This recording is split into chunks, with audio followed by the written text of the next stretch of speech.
বাড়ির লুটপাটের হুমকিতে।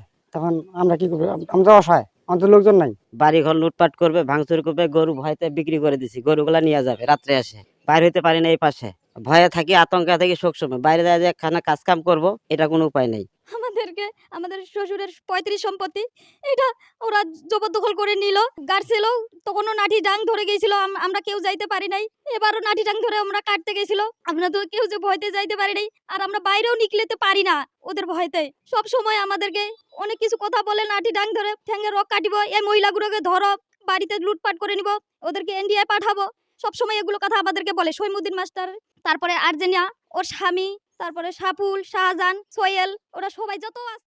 শুনলেন তো বাংলাদেশের সাধারণ হিন্দুদের মুখে যে বিএনপি নামক যে চোর ছেচর রয়েছে, গরু চোর, ধান চোর, জমি চোর, এই চোরদের কথা।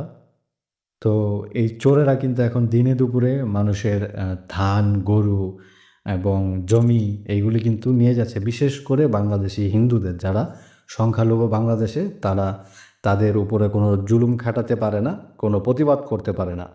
তো যারা এই বিএনপি নামক চোর ছেচর রয়েছে, এই কি বলবো আর, এই ধর্মান্ধ কট্টরপন্থী, যারা বাংলাদেশি নিরীহ হিন্দুদেরকে তাদের জমি জমা, এমনকি গরু, ধান, গৃহপালিত পশু দিয়েও বাদ দিচ্ছে না।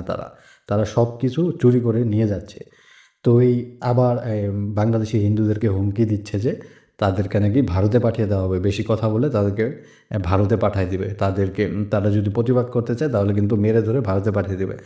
আর কী পরিমাণ মারধর তাদেরকে করে, তারা কোনো কথা বলতে গেলে কিন্তু তাদেরকে মারধর করে।